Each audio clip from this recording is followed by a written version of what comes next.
científica da Ciência de Cardiologia do Hospital São Paulo, nossa reunião magna, já no 35º ano, e a reunião de número 1471. Hoje vai ser abordado um tema muito interessante, até promissor, né, que é o POCUS, o Point of Care of Ultrassonografia no local do atendimento, na cardiologia.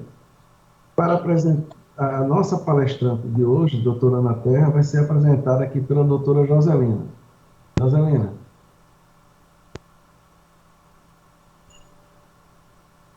Oi, Joselina.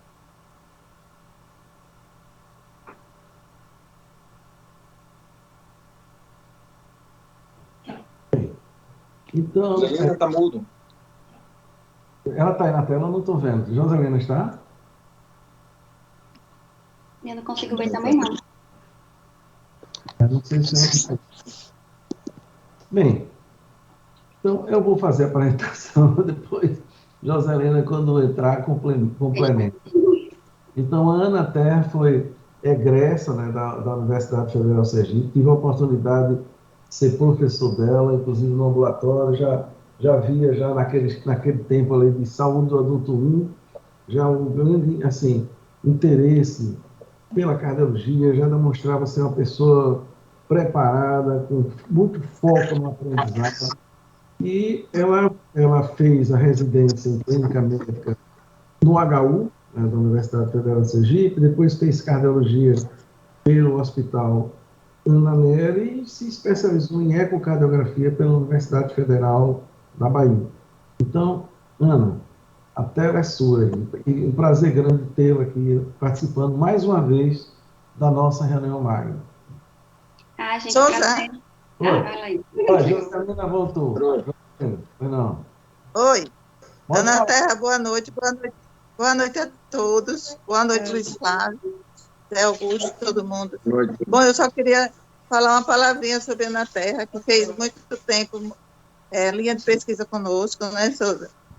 E gostaria de marcar assim, a presença dela com toda essa energia positiva, que esse espírito de luta de Ana Terra sempre fez muita diferença. Quero parabenizar a Ana por ter feito ecocardiografia, né, por estar empolgada com o ecocardiograma e por estar conosco nessa noite. Então, boa sorte, Ana. Estamos sempre presentes com você e admirando sempre seu trabalho, sua garra, sua vontade de vencer. Boa noite a todos. Depois de apresentações como essa, né, fica muito fácil, muito alegre a gente falar sobre qualquer coisa. Eu agradeço muito a oportunidade de estar aqui, né, a oportunidade de falar um pouquinho sobre esse tema, que é algo que realmente eu sou apaixonada, né, tenho o viés de eu ser cardiografista, mas eu também atuo em terapia intensiva, né, eu sou diarista de uma UTI lá no USE, e esse método, de fato, né, está presente no meu dia a dia. A gente usa, a gente encoraja que todos os plantonistas façam, né, que eles aprendam. Então, de fato, a gente vê que ele muda, né, o valor diagnóstico do nosso exame clínico, né, inclusive muda a evolução do desfecho desses pacientes. E eu tenho certeza que todos vocês também vão se sentir, né, ainda mais encorajados em conhecer esse método a partir das informações que a gente vai discutir aqui hoje. Né, então, o que seria, né, o POCUS? Existem várias nomenclaturas para denominar essa sigla, né, que significa ultrassonografia no local de atendimento, como ultrassom beira-leito, né, o eco beira-leito, né, ou mesmo ultrassom focado. Mas eu acredito que essa definição, essa tradução literal, ela traduz perfeitamente o intuito do exame, né, que é um exame realizado pelo próprio médico assistente no local de atendimento. Né? Então, isso vai determinar através de uma pergunta que é gerada no exame clínico, né? Então, o exame clínico básico que todos nós realizamos, né, nos contextos de emergência, de urgência cardiológica, de terapia intensiva, né, nós somos sempre bombardeados por diversas perguntas, por diversos questionamentos e dúvidas na nossa conduta com os pacientes. Então, o POCUS, ele vem a partir dessa pergunta com o exame clínico e as imagens que a gente obtém, as informações que a gente obtém através desse método, eles vão guiar de forma rápida e objetiva condutas para a gente, né? Então, aquilo que a gente obtém de diagnóstico com o exame rápido realizado imediatamente durante o atendimento do paciente, como realmente uma extensão do exame físico, né, ele vai nos guiar em tempo real a estabelecer condutas diagnósticas e terapêuticas.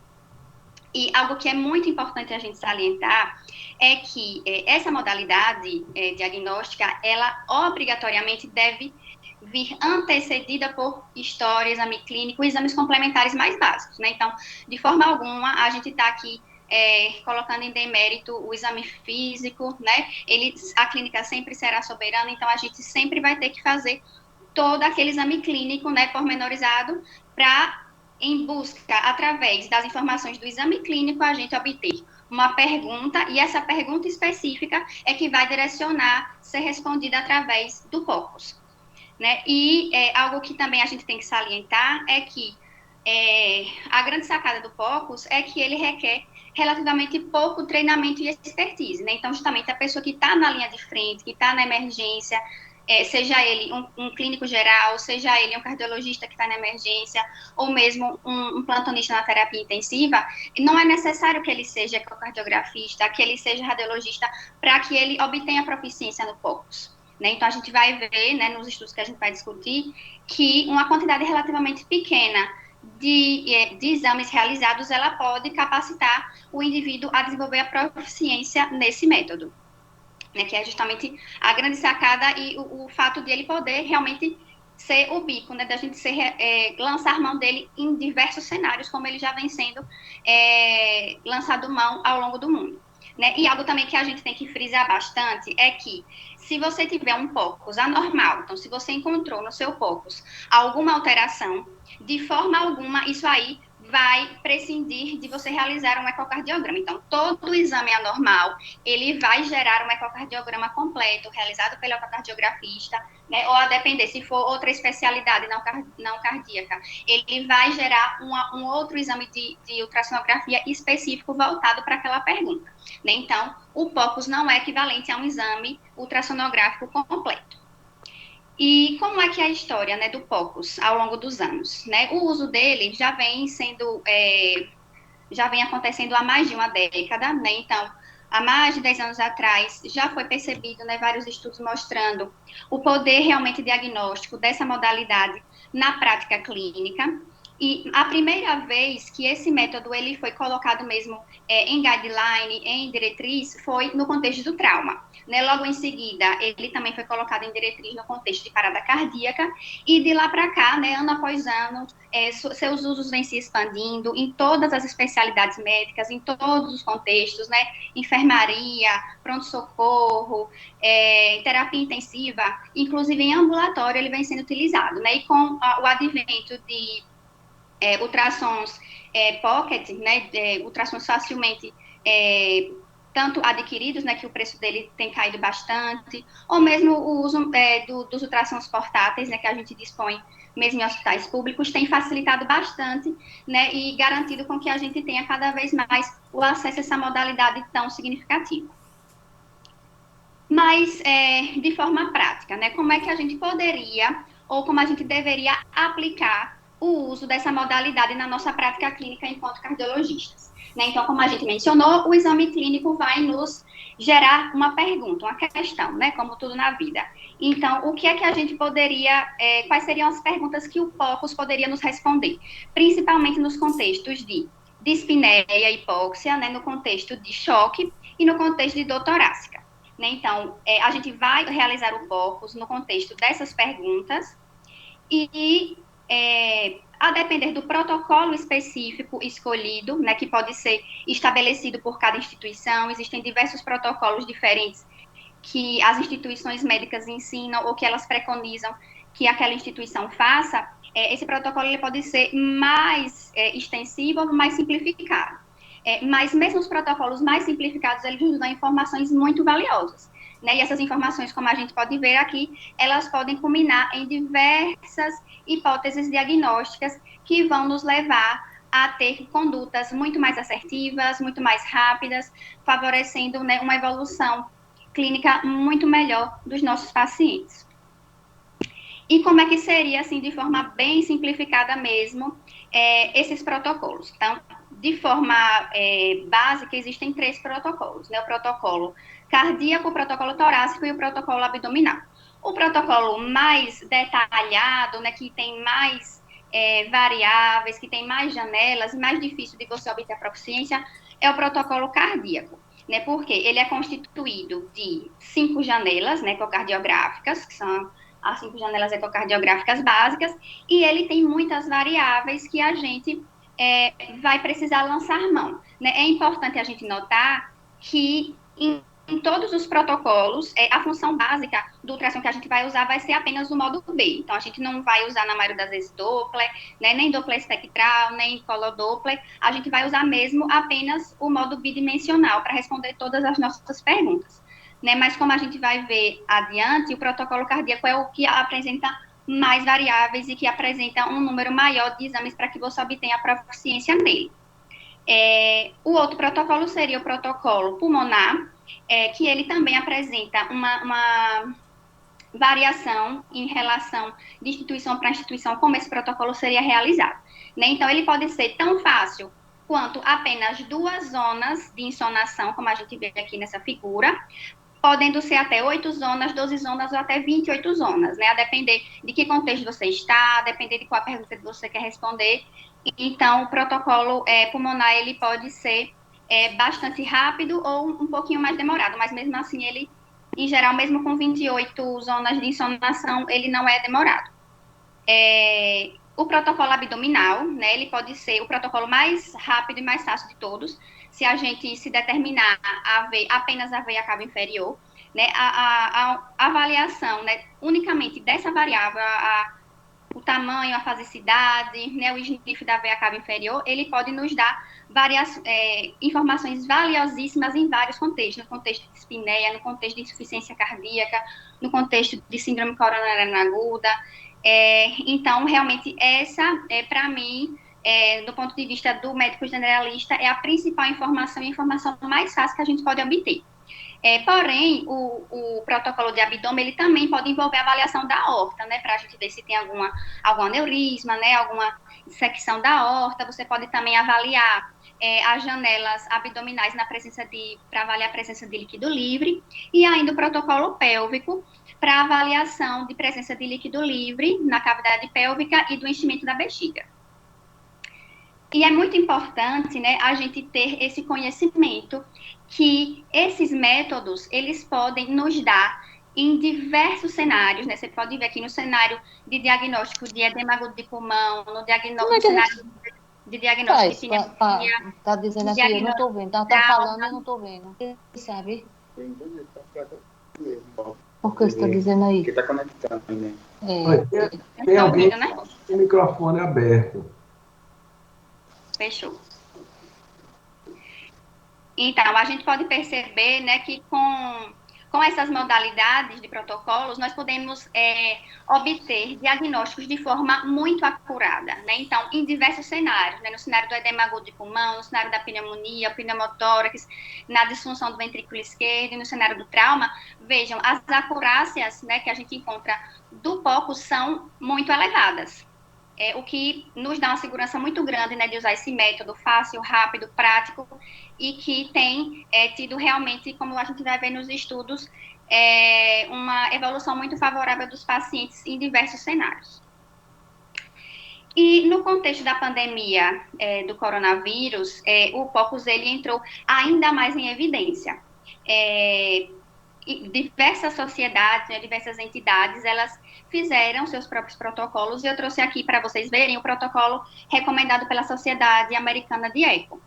Ele é um protocolo mais completo, né, ele envolve os segmentos cardíaco, pulmonar e vascular, né. O segmento cardíaco, ele envolve 5 cortes, né, ecocardiográficos, e uma avaliação bem pormenorizada, como vocês podem ver. Eles recomendaram a avaliação não só do ventrículo esquerdo, mas também do ventrículo direito, a avaliação do pericárdio para buscar a presença de derrames, né, espessamento, tamponamento, inclusive também a avaliação de válvulas, né, que a avaliação de válvulas é um protocolo que frequentemente não está incluído talvez pela sua complexidade, pela necessidade talvez do uso do Doppler, e aí a gente pode obter diversas informações só com essas janelas ecocardiográficas.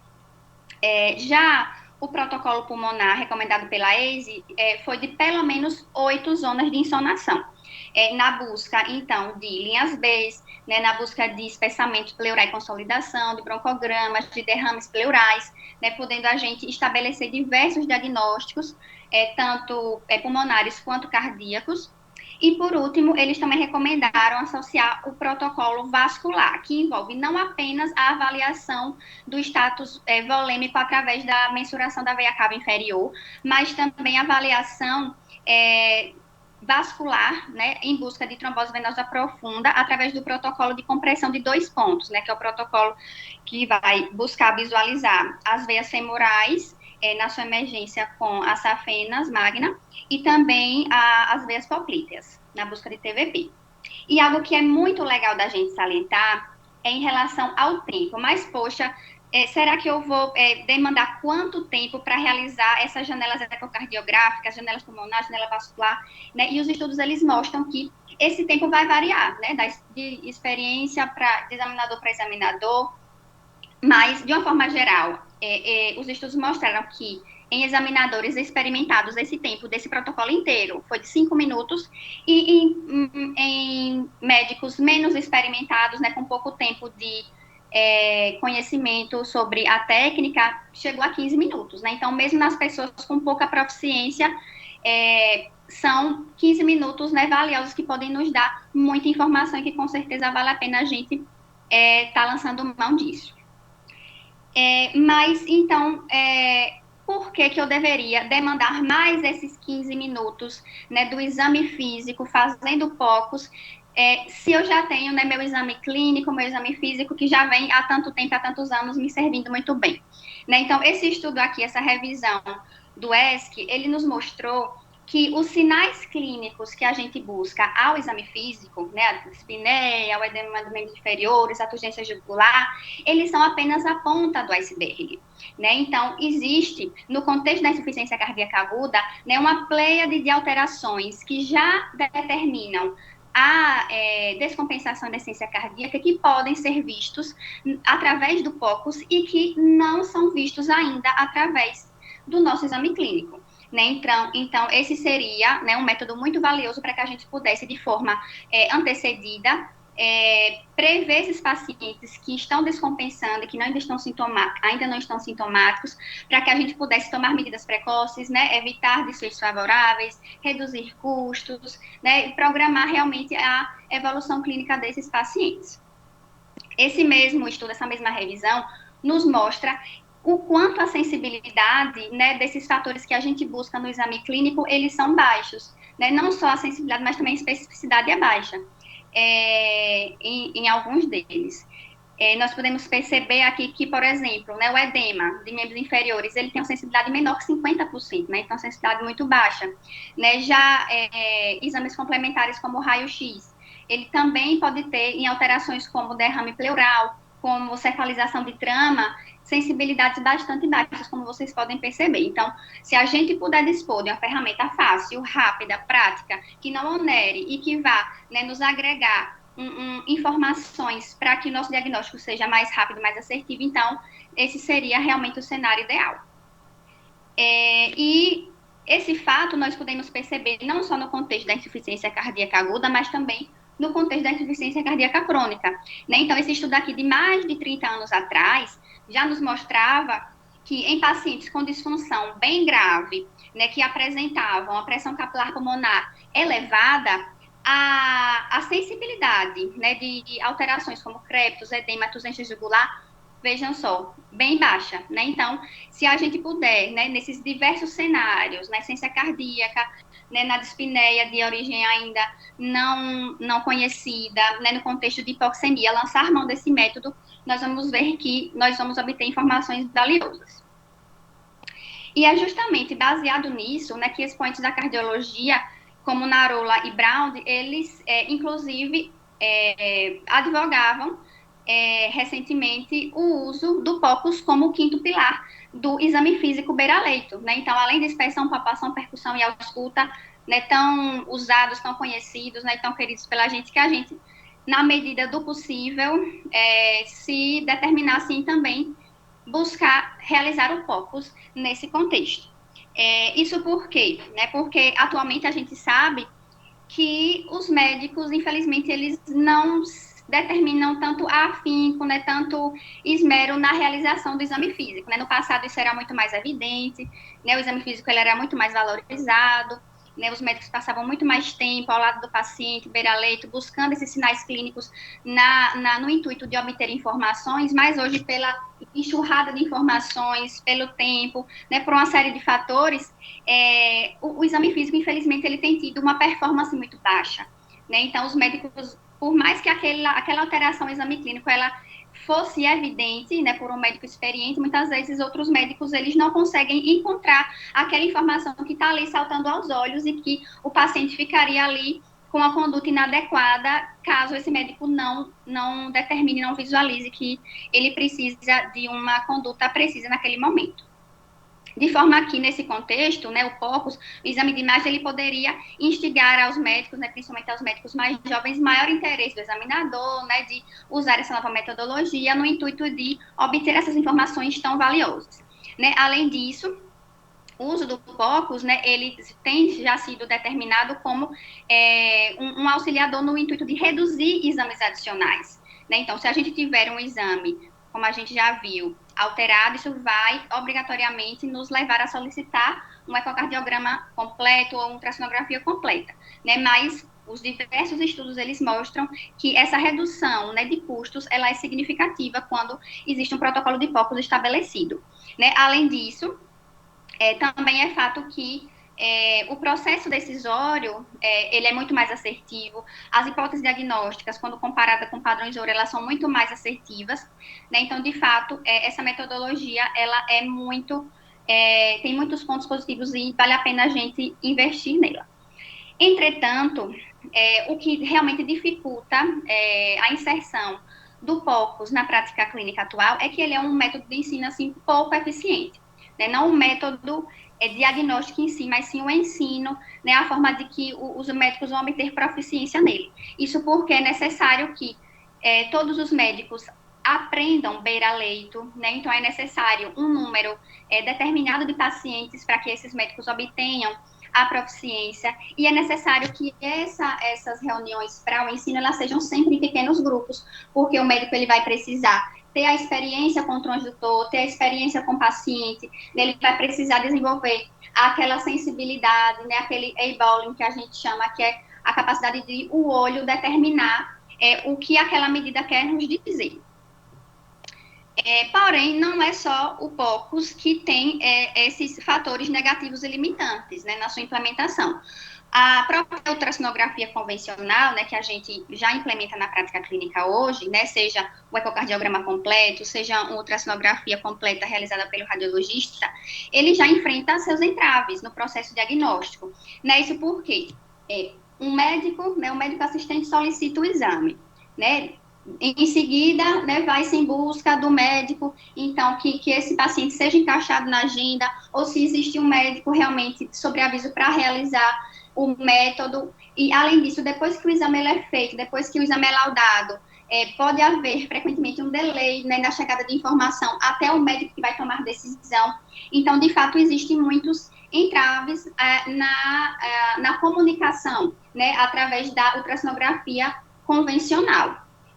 Além disso, o médico que realiza o ultrassom convencional, muitas vezes ele não tem o conhecimento extenso do paciente como o médico que está acompanhando. Né? Então, isso pode levar ele a não buscar de forma tão assertiva, tão pormenorizada, determinadas alterações que, se fosse o próprio médico que tivesse conhecimento sobre o método, ele estaria ali já procurando de forma mais assertiva sobre determinada alteração. Além do fato de que, principalmente nós, né, que estamos em um país em desenvolvimento, que trabalhamos em hospitais públicos, frequentemente, né, muito frequentemente, não existe, né, o recurso de um aparelho de ultrassom, ou muito menos de um ultrassonografista, de um ecocardiografista à disposição. Da mesma forma, né, outros fatores negativos em relação ao POCUS são em relação ao treino inadequado. Né? Então, como a gente vai ver, existem protocolos muito diversos, né, para o ensino. E se o médico ele não aprende de forma adequada com o inadequado, ele pode tanto ter falsos positivos quanto falsos negativos, e isso pode, né, gerar piores desfechos na condução clínica do paciente, se tornando de forma inadvertida. Da mesma forma, também esse treinamento pode ser muito heterogêneo, né? Então, existem protocolos mais curtos, protocolos mais pormenorizados. Então, isso ainda são coisas que precisam, na prática clínica, né, ao longo dos anos, a gente estabelecer de uma forma mais uniforme. Por outro lado, né, existem muitos pontos positivos com o método. Né, um deles, né, o principal deles é o custo, né, então a nível mundial o POCUS ele não tem cobrança, né, então ele com a extensão do exame físico, ele não pode ser cobrado, além disso existe a eficiência, né, então é um método que o próprio médico assistente vai estar realizando, então ele mesmo vai saber o resultado, naquele mesmo momento imediatamente ele vai tomar conduta, ele pode tomar até uma conduta guiada através daquele ultrassom. Né? Então, todos esses fatores, eles vão acabar determinando em redução de desfechos, em redução da permanência na emergência, numa programação terapêutica muito mais assertiva. E aí, então, a gente pode se perguntar, certo, mas e quanto tempo é necessário para que a gente possa adquirir a competência, né, nessa metodologia? Então, diversos estudos têm se determinado a responder essa pergunta, né, mas isso varia bastante em relação a qual protocolo foi ensinado.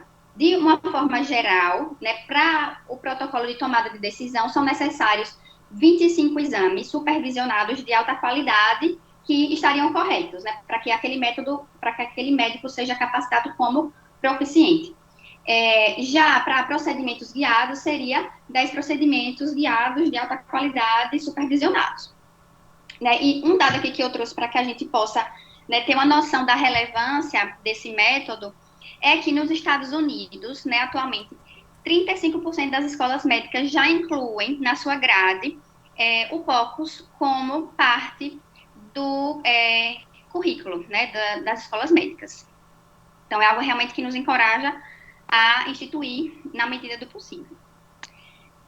Eu trouxe aqui essa revisão do CHEST justamente para mostrar a heterogeneidade, né, desses protocolos para que se obtenha a proficiência. Né? Então, diversas sociedades diferentes que validam esses protocolos recomendam números diferentes de exames mínimos para obter essa proficiência.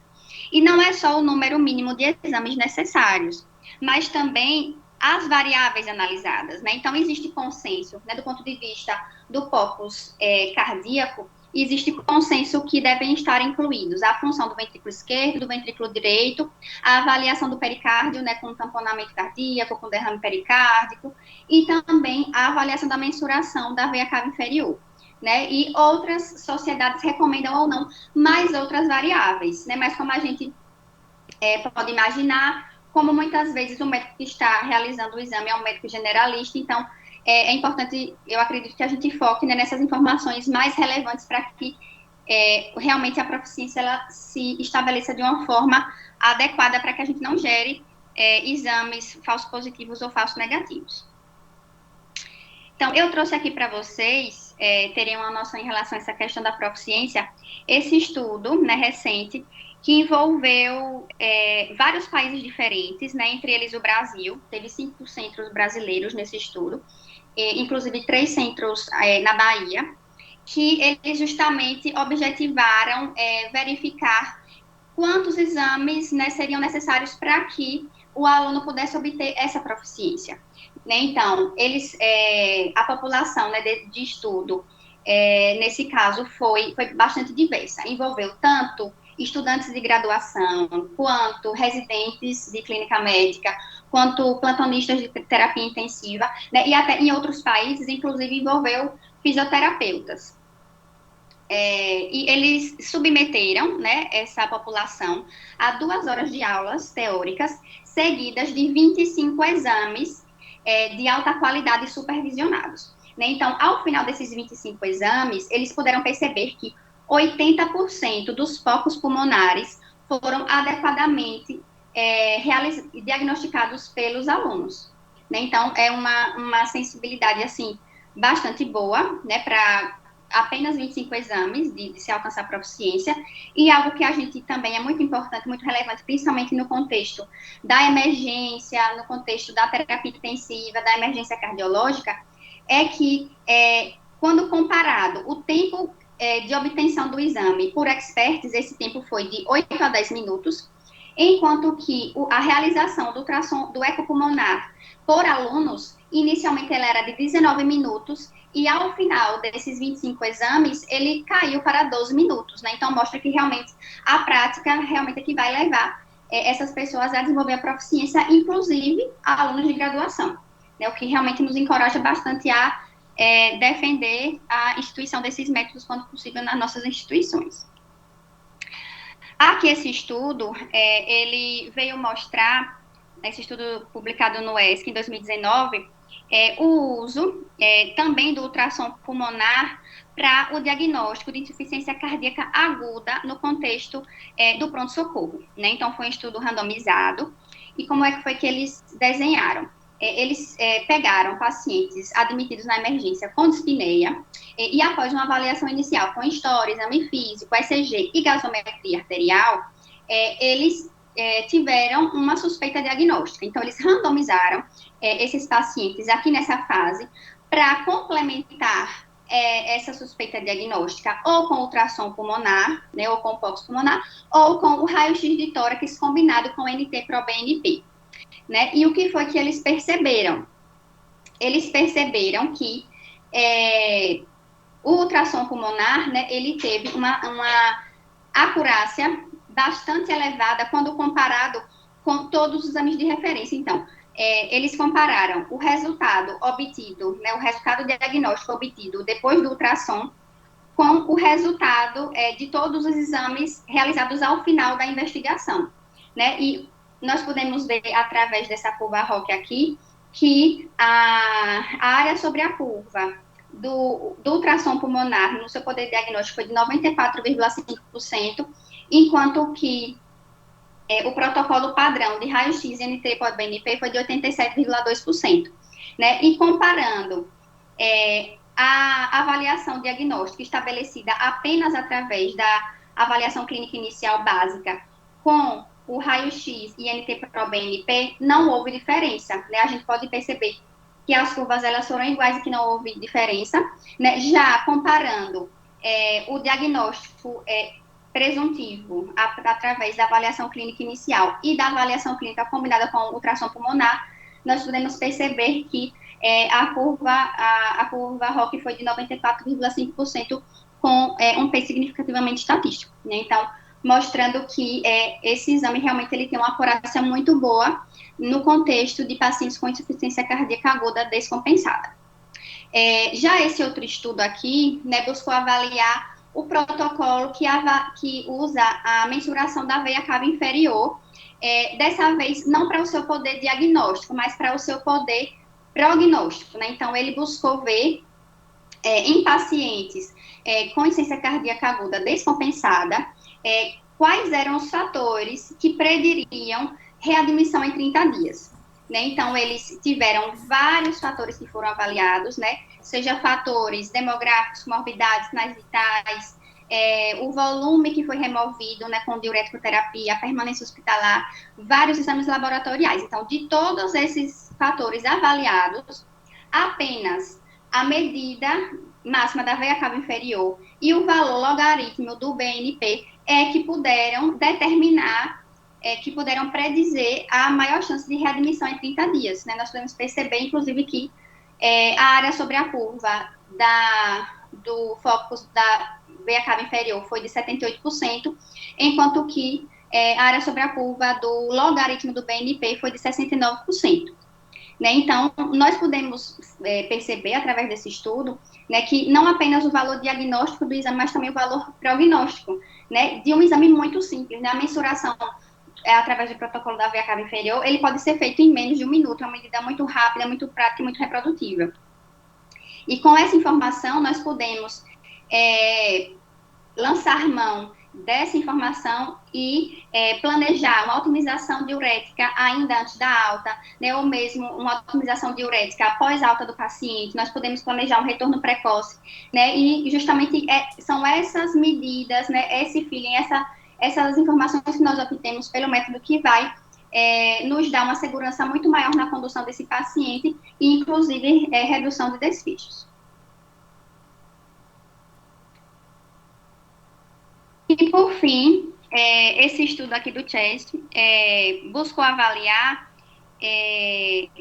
o poder diagnóstico do POCUS para avaliação agora aqui de dispneia, né, na emergência.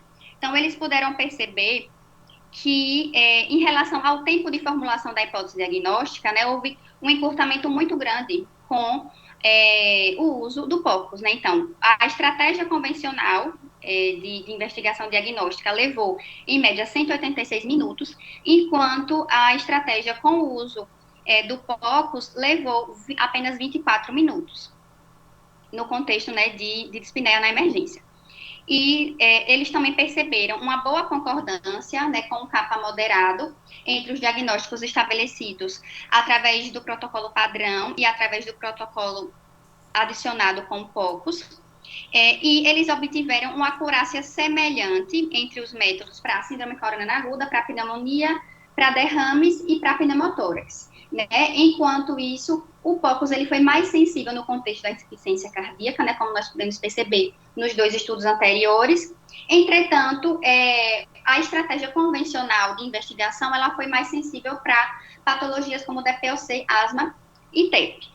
Né? Então, de forma bastante resumida, bastante prática, essas eram as informações que eu queria trazer para vocês. Né? Então, a gente viu vários estudos aqui em revistas conceituadas que trouxeram a importância, a relevância desse tema, né? Mas existem revistas específicas, né, só para o POCUS, eu trouxe aqui como exemplo essa revista, né? Ela traz a aplicabilidade do método não só na emergência, né, não só na terapia intensiva, mas também em todos os âmbitos, em todas as especialidades médicas.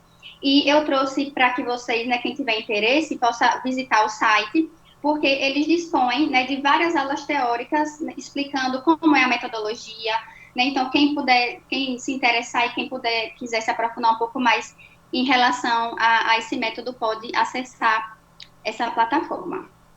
Então, as minhas informações eram essas, queria agradecer e muito obrigada. Ana, parabéns. Olha, o professor Souza pediu para eu fazer as honras da casa, ele teve que sair um pouquinho antes. E parabéns mesmo pela sua apresentação. Acho que você trouxe uma série de dados importantes de que o uso dessa metodologia ou desse processo diagnóstico, né, que o clínico intensivista ou emergentista começa a participar, ele pode aumentar a acurácia, a eficiência e o outcome dos nossos doentes, né? Eu acho que você traz isso. Eu vejo aí uma área de uma propedêutica baseada em evidências, né? Você está trazendo uma série de dados onde o uso dessa metodologia pode, de fato, fazer diferença. E aí, só para contextualizar, né, quando o estetoscópio foi inventado, houve uma preocupação que o estetoscópio pudesse afastar o médico do paciente, porque antigamente ele encostava o ouvido no tórax do paciente. Então, o estetoscópio já foi um método, como talvez o ultrassom ainda seja encarado, o ecocardiograma ou o transdutor, que possa ser só um método que distancie um pouco isso, e não necessariamente que faça parte do exame clínico físico desse doente crítico. E tem também uma provocação daquele intensivista Jean-Louis Vincent, que ele se questiona, isso foi um exercício filosófico que ele e um grupo de intensivistas fizeram, ideias para o futuro da terapia intensiva, e uma das provocações que ele fez foi: está na hora de a gente aposentar os estetoscópios, só porque a gente sabe, você já mostrou aí, a acurácia de um ultrassom, de um eco, e uma ausculta, né? Qual é o rendimento da ausculta respiratória num paciente crítico? Provavelmente é muito inferior a uma ultrassonagem e uma avaliação de uma veia cava para ver um padrão de congestão, etc. Então, eu fiquei realmente empolgado de ver você, que é uma clínica bem formada, e está trazendo isso aí para o nosso estado, né? Quais são, assim, do ponto de vista de obstáculos, como é que você vê? Acho que você abordou de forma bem ampla essa questão. Eu acho que talvez você focou muito na educação continuada, né? Nessa fase de transição que os médicos vão ter que passar para aprender, os intensivistas, etc. Mas que outros obstáculos você visualiza, Ana, para que a gente possa ter isso num futuro próximo, nas nossas UTIs, na nossa cidade, no nosso estado? Como é que você vê isso aí? Então, a minha experiência, né, tem sido no hospital de urgência, né, no hospital público, e pelo contrário, né, lá eu me sinto, a despeito de todas as limitações, realmente encorajada, né, em ensinar, como disse a doutora Joselina, a juventude a introduzir nessa metodologia, né, e as pessoas, elas, na verdade, se sentem bastante empolgadas, bastante estimuladas, né, porque tem essa questão do que é novo, né, da imagem. Então, na verdade, eles têm esse prazer de conhecer, né, e de estabelecer e de perceber que isso aí realmente determina uma mudança muito significativa, né, no diagnóstico, na conduta, na evolução dos pacientes. Então, na verdade, eu percebo isso de uma forma muito mais otimista. Mas como pontos negativos, como entraves, existe basicamente, né, esse preconceito, assim, vamos assim dizer. Por um lado, eu tive professores que faziam vídeos assim, cortando estetoscópio, né, na minha residência. Não, estetoscópio não existe mais, para que isso? Quando a gente chegava dizendo, o escudo do paciente está assim, o raio-x do paciente está assim, né? Então, não quero saber, eu quero saber do ultrassom, eu quero saber da cabo, né? Então, existe a polarização, né? Então, por um lado, existem pessoas que analisam o exame físico, né? Mas que isso, como a gente ressaltou aqui, não deve acontecer, né? O exame físico é que vai gerar pergunta, porque quem não sabe o que procura não tem como encontrar, né? O que ele se determinou a encontrar.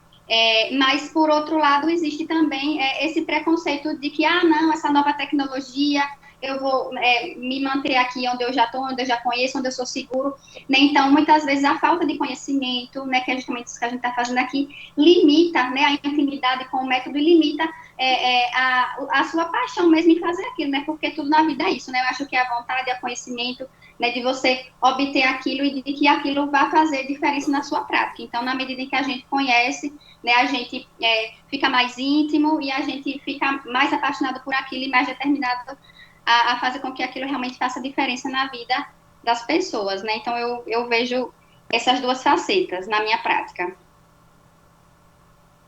Beleza, Ana, ótimo. E aí, quem mais quer comentar e perguntar? Oi, Andréia Ávila está levantando a mão. Andréia? Parabéns, Ana. Obrigada pela apresentação. O grande desafio seria realmente instituir, né? Instituir e, no princípio básico, eu tenho uma pergunta a ser respondida, eu vou fazer ultrassom focado, eu tenho 2 minutos, 5 minutos, e vou obter resposta que vai me gerar uma conduta. A gente termina tendo essa prática, né? Quem está dentro do hospital, quantas vezes não é chamado o paciente com síncope, você coloca lá o transdutor, uma dissecção de aorta, é um TEP, né? Agora, treinar, o treinamento, acho que enquanto a gente tiver um padrão, né, de medicina que precisa ser muito mudado, teria que começar agora a rever currículo e instituir dentro da formação do médico o parâmetro de insunação, que é atrativo, que é bastante atrativo, né? E que iria se constituir realmente como um pilar complementar ao exame físico e ao diagnóstico, dentro daquele conceito.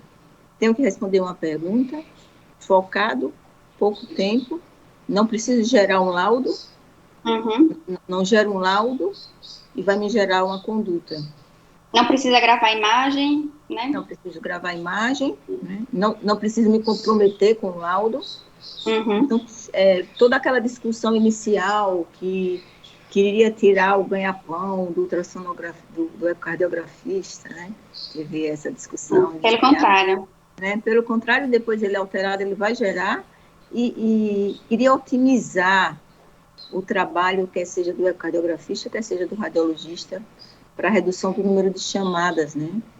Para coisas que seriam extremamente práticas, pontuais. Então, acho que o futuro vai ser esse, vai ser um método que vai estar na formação dentro daquele emergencista, do médico que está na ambulância, do médico que está na UTI, do médico que está no pronto-socorro. Exato. Parabéns, excelente revisão. Obrigada. Oi, Ana. Alô? Luiz Flávio. Oi, Luiz. Oi, Luiz. Oi, Ana, tudo bem? Tudo ótimo. Parabéns aí pela aula, eu achei bem interessante. E, assim, é uma pena que o Souza não está aqui, porque semana passada eu passei 1 hora com ele no telefone, uma conversa bem interessante nesse sentido, né? Porque ele tava assim, queixando, né, sobre, né, a necessidade que o médico hoje tem, somente os recém-formados, de fazer eco para todo mundo. E assim, o pessoal das antigas, eu vejo o Zé Augusto, não é tão antigo assim, mas assim, tem Zé Augusto, tem Lauro, tem Souza, né, que eu vejo uma queixa bem consistente, bem repetitiva, de que o médico hoje ele não está tão atento ao exame físico como era antigamente. Então, antes de fazer diagnóstico de qualquer coisa, de prolapso mitral pela ausculta. Hoje é uma coisa que eu não consigo fazer. Eu acho que os mais jovens, de forma nenhuma.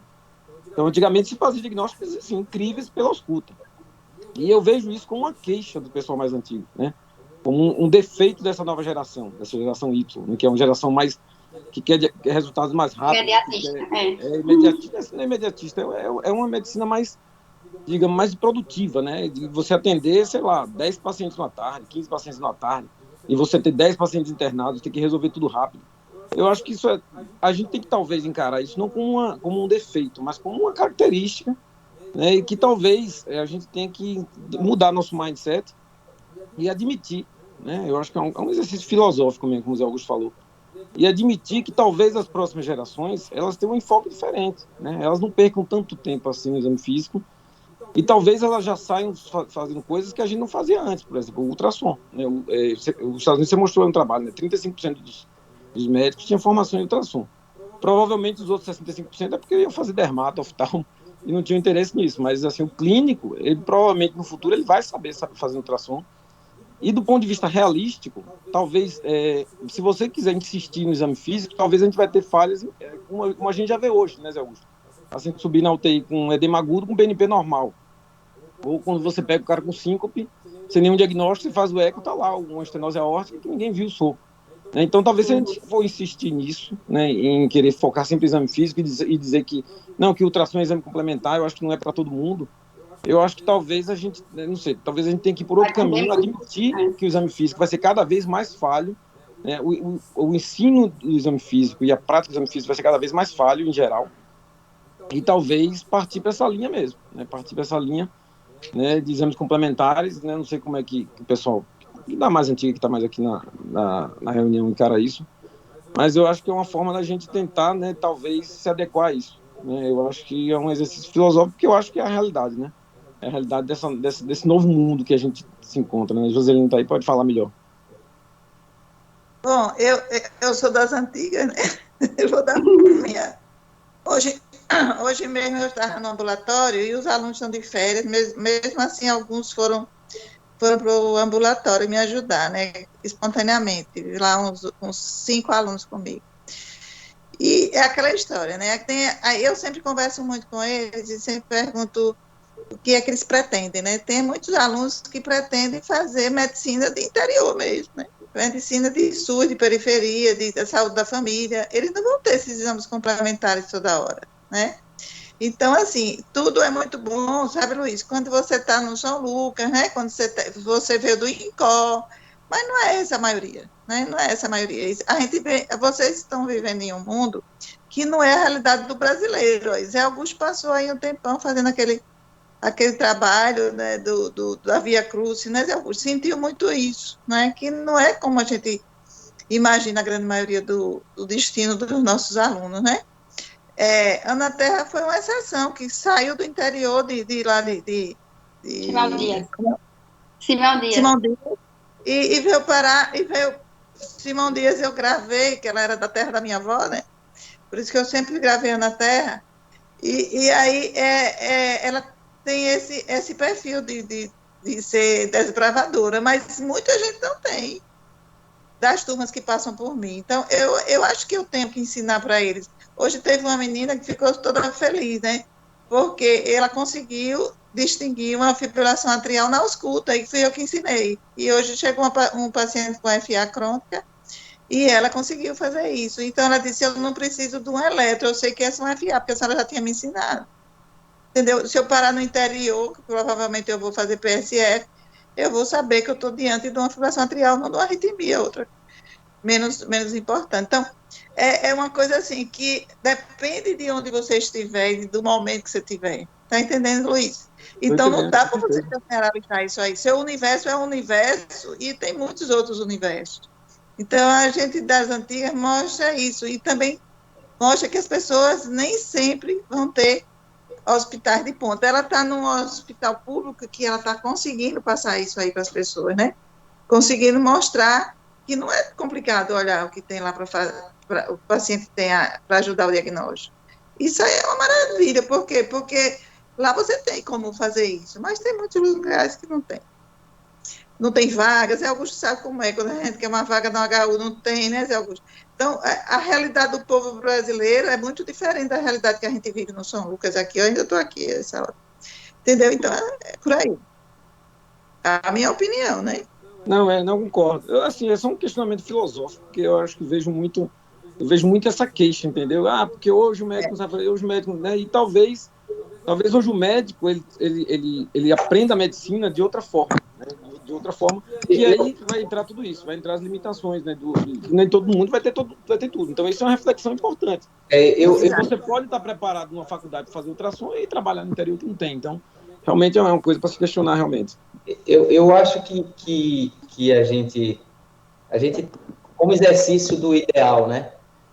A gente tem que pensar no sistema de saúde, um sistema que ele resolva mais gastando menos, mas isso não quer dizer que seja sempre com menos tecnologia.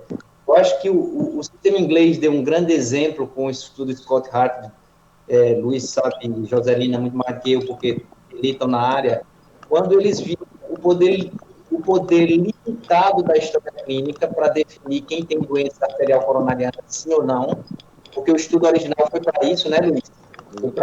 Foi para raciocínio clínico, não foi para ver mortalidade, foi para ver se o diagnóstico pela história clínica estava certo. E ele viu que a sensibilidade, a especificidade dessa história era muito ruim e os pacientes eram reclassificados de maneira importante depois da angiotoma.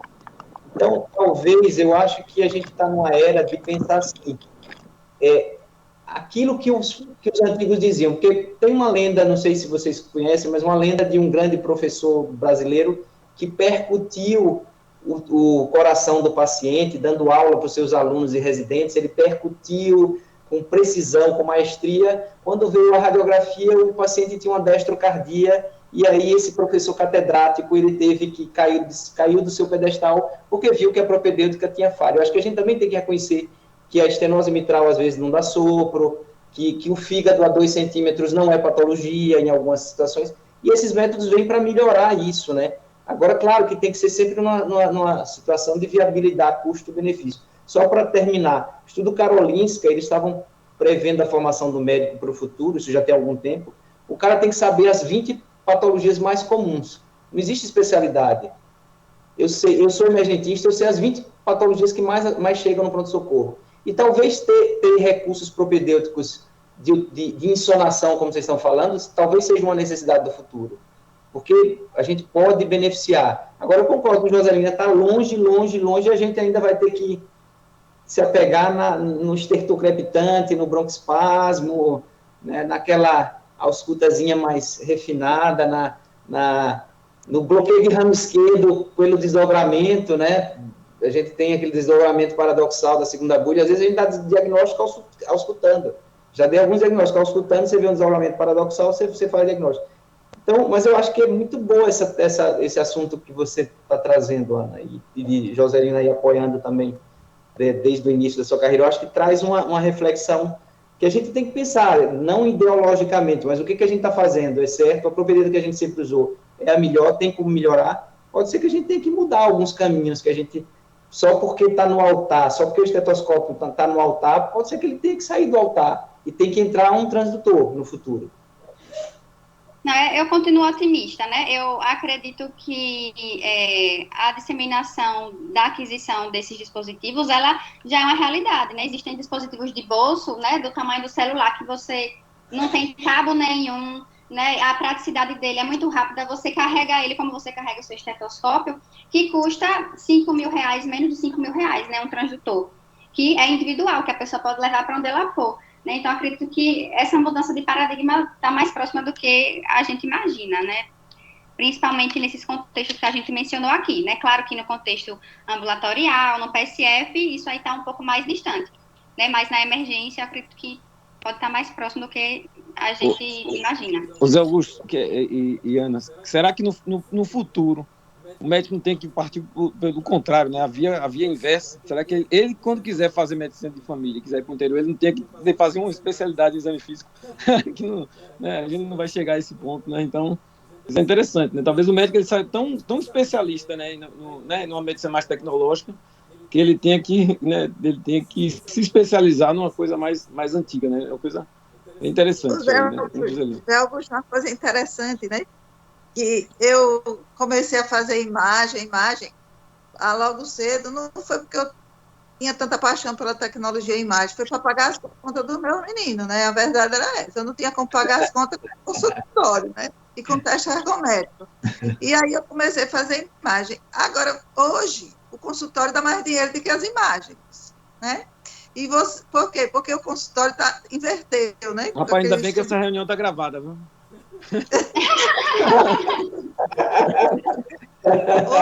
O consultório é um consultório mais prazeroso, né? E as minhas faturas de exame são congeladas há não sei quanto tempo, que a gente não muda muito os valores, né? Varia muito pouco, porque os convênios estão tudo congelados os preços. E o consultório vem aumentando devagarinho, mas vem aumentando, né? E os pacientes têm valorizado mais a questão do exame físico, porque o paciente que quer pagar particular, ele quer ser examinado, viu, gente? Se lembre disso. Se você ficar só de conversinha e dizer assim, a gente vai se ver no exame, ele diz assim, esse médico que não examina, eu não quero. Isso é comum. Tem pacientes que vai para mim no consultório e diz, eu vim para a senhora porque eu já soube que a senhora examina. E médico, e olha que eu sou da tecnologia, eu examino, depois eu mesmo faço exame, mas eu tenho que examinar, senão ele não vem, né? Entendeu? Então, hoje, para eu continuar terminar de pagar as contas lá do povo lá de casa, eu aí estou examinando o povo de consultório, porque eles têm que... não é, Zé Augusto, correto isso. É isso. Muito interessante. Eu acho que alguns já previam, né? A tomada de decisão hoje, ela talvez seja mais valorizada mesmo, como você está dizendo, do que o exame, né? Você cuidar do doente, examinar ele e tomar uma decisão, porque você está, de certa forma, decidindo a vida do indivíduo, né? Se você vai dar estatina, se não vai, se botar no CAT ou não, se vai dar um contraste ou não, se vai fazer um eco, se vai indicar uma cirurgia, então eu concordo com você, né? E é isso que a máquina nunca vai substituir, né? De alguma maneira, né? Nos outras questões a máquina ainda pode substituir, mas isso não vai, né? Mas é interessante esse seu depoimento, né? Bem bacana. É verdade. Porque pagar a conta de muita gente, você tem que ver. Quando vocês colocaram, o Jean-Louis Van Sant, eu vendo uma vez ele falar assim que o colega dele não achava que ao escutar o pulmão rendia muito pouco. Mas quando ele estava na urgência, que não sabia o que fazer, ele ia para trás do tórax do indivíduo, botava o esteto e ficava pensando o que fazer no doente. O que é que eu... Ganha tempo. Ele não precisava conversar com ninguém. O que é que eu vou fazer com esse doente? O que é? Ele ia lá para o cantinho, para trás do tórax do doente para ganhar tempo. E o paciente ficava feliz, estava sendo examinado. Exatamente, o símbolo do toque, exatamente, perfeito. Oi, parabéns, Joana Terra. Boa noite. Parabéns aí, ó, ótima reunião, viu? Alguém mais? Ana, quer falar mais alguma coisa? Obrigado aí pela sua presença, por compartilhar esse seu conhecimento. É só agradecer, gente. Obrigada aí pela oportunidade.